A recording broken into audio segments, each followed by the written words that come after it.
If perfect love casts out fear, then perfectly crafted fear creates control and makes love obsolete. In this episode, we open up and discuss why we have terms like evangelical, deconstruction, or evolution of faith.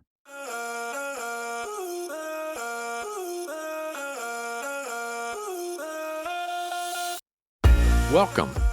I'm Chris Jones.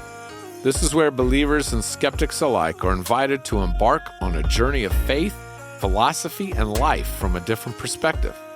Whether we are joined by an insightful guest or we just jump into the deep end, this exploration promises to challenge us all. Are we getting it right? This is Spiritual Hot Sauce.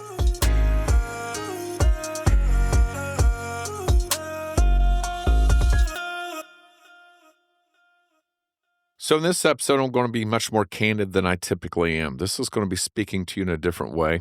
But I had a conversation, an episode with Kyle Whitaker. If you haven't listened to it, you should go listen to it. It's a lot of fun. But Kyle said something in that conversation that stuck out to me. And I've been in thought ever since about it. It's made me think. And the statement was Christianity is about community. That's how it is to be done. It's in a community. It's not an individual thing. And I gently push back with the story of the bull elephant.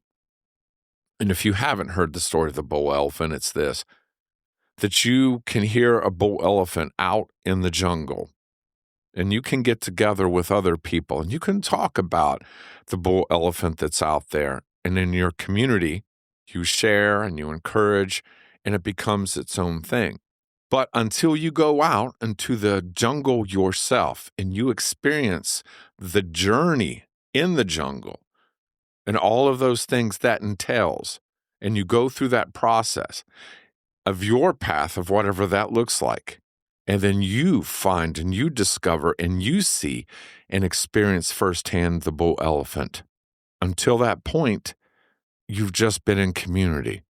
You haven't had the real experience.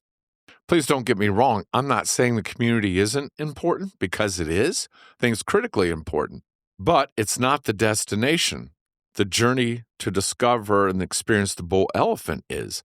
If you want to learn more about what I'm talking about, go back and check out episodes 8 and 9. It will give you an expanded understanding of what I'm talking about. So I started thinking about it in this way, that people that are in deconstruction or in evolution, evangelical, whatever the verbiage is, but they all had, I think, an experience with God that was driven through community. That if you ask them or once you start talking to them and you get a better understanding, they all have that similar earmark. Their experience with God was always through the church, but never in isolation. So recently, I started realizing how weird I am, because I'm just the opposite. I've always been uncomfortable in the community. I am much happier out in the jungle looking for the bull elephant. Now, that's not to say that I haven't been involved with a church community, because I have been. But the foundation for my faith and my relationship with God isn't in isolation, in my own studies. And then that challenges me of how I interact with other people and how I live my life. But there's a reason why I'm like this. And that's why I want to share. And I think by sharing a little bit of my story and why I have the perspective I do, that maybe I can help others understand why they have the perspective they have. See, when I was young, and I'm an Xer, my grandfather was a pastor. My dad was a pastor. I listened to both of them preach hellfire. So if you would have asked me back then, and all of my friends, when I was 7, 8, 9, 10, 11, what are you saved from? I'm saved from hell. I mean, that was our idea of the gospel. We're saved from hell. And now when I look back at that and I think of it in the terms of where I'm at now, and where I'm at out in the jungle looking for the bull elephant, I'm like, man, that's what was wrong with us. What was wrong with that situation? And now I start to have a better understanding of why we have terms like evangelical, deconstruction, evolution. Because in that state, I don't see that as salvation. I see that as coercion. Let me say it like this. If perfect love casts out fear, then perfectly crafted fear creates control and makes love obsolete. If that's our idea of salvation, of being saved from eternal torment, why would we ever go looking for the bull elephant? I mean, that has more to do with the city is under siege, and the leader of that movement, the enemy at the gate, is saying, you will either serve me or all of my power that I have will be used to create horrific torment that I will make last as long as I can. Now you take the creator of the universe saying this to us. You will either love me and you will serve me, or I will use all of my power to create the most horrific torment that I can come up with that has no ending. So love me. Surely that can't be right. So if you believe this message, then you will assimilate together. You will submit. You will, in fear, come together and worship God. And then in that, you start to see that that is the destination because it's in our community, because that we find beautiful. We are coming together, loving one another, encouraging one another, and comforting one another, and we see the value of that. We see how beautiful that is, and we start to feel that God, my experience as a Christian, is in that because that's the beautiful side of it. It's almost like that helps us deal with the fear we have of God, of what could happen to us. And so we listen and we obey. It sounds more controlling, but we find encouragement and comfort in how we come together. We see the beauty of that, and there is a lot of beauty in that. But we never go looking for the bull elephant. We never have that experience. Why would you go look for the bull elephant? Be terrified of that God. I don't want to go and have a conversation with you. I don't want to go and experience what you're like. I believe that the pulpit has done more damage to humanity than the enemy ever could have through this message. And we are seeing this exodus from the church because of it, with a misunderstanding of what God's nature is truly like. Is he truly like that? I mean, if that's the truth, then you don't need the bulk of the Bible. You don't need the love talk. You can get rid of that. You've said everything you need to say when you said you will obey or else. That's all you need to say. So it makes sense to me that you have pastors and preachers up at the pulpit begging people to go pray, begging people to go read the Bible, begging people to seek a relationship with God, but yet the parishioners never seem to really do that. Why would they? You've presented it in such a way, no one wants to go near that guy. That guy's horrifically scary. We're there out of fear. We're not there out of love. You can say all you want that the gospel's been spread with love. No, it's been spread out of fear, coercion, or else it's threat. We are simply in compliance with your demands. Now, I do want to say this. I think Christianity is a beautiful religion when it's done right. And I'm not trying to imply that all Christianity is horrific, because it's absolutely not. And even the ones that's getting it wrong in the way that we're talking about still has a lot of beautiful things about it. When Christianity is practiced right, and all you got to do is keep it between the lines, it is beautiful. It serves humanity. It helps us, and it helps the community. It's just fantastic. But when you do it wrong and you don't keep it between the lines, then you end up with exactly what we're talking about. You end up with a hierarchy. You end up with a pecking order. You end up with some weird traditions because we get locked in this fear-based faith. I mean, the Bible speaks and talks in a way that we're supposed to go find our true salvation in the jungle looking for the bull elephant ourselves.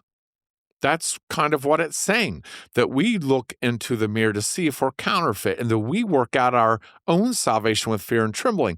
But when you are so afraid to go out and look for the bull elephant that you're only in the community, it only makes sense that we start comparatively judging ourselves to others in the community.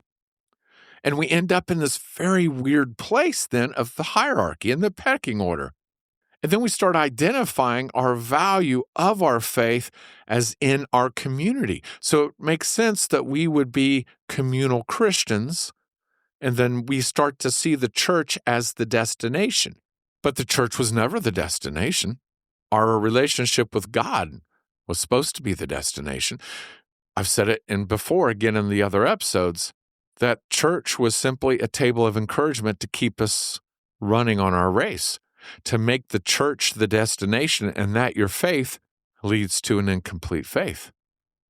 It's very weird, isn't it, that in this religion, somehow we've been estranged from God.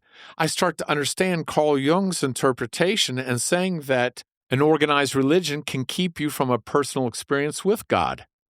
But if we create fear to get us to the church, then it only makes sense that there's nothing that comes out of it except for the experience at the church.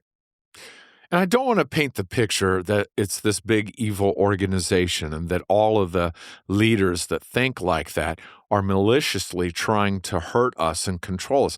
I don't think that's what it is. I think when you have a religion that has evolved, at least, and I should clarify an aspect of it, if you were involved in that religion of Christianity, then with that hierarchy that's created within that, trying to help others and become a leader and spread the good news of trying to save people from hell, I think that they are sincerely trying to help people. They're just trying to spread the information that people need.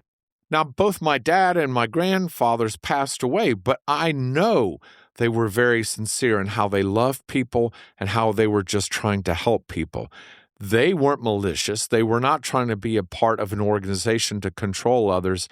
They sincerely loved God and sincerely loved people and were just trying to help. But let's be honest.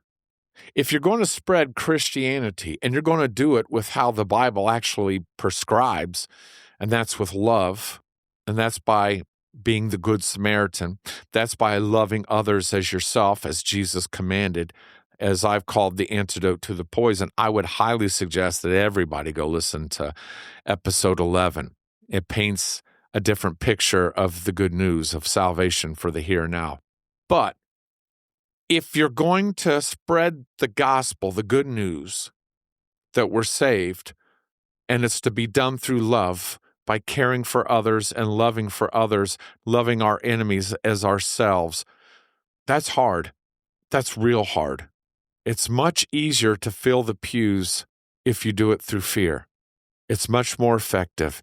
It's much easier, but it's compliance. I don't know if I would call it salvation. And it creates an idea that our relationship with God is our relationship with the church. The Good Samaritan parable, it starts off where it says that a lawyer asked Jesus, "How do I inherit eternal life?" That word eternal doesn't mean what we've always thought it's meant and how we've used it in the church. Originally, eternal and how it was used here meant it has no beginning, it has no ending, it's always been, and it will always be. That it's with God, it's Zoe, it's this life from God for the here and now as well as after now.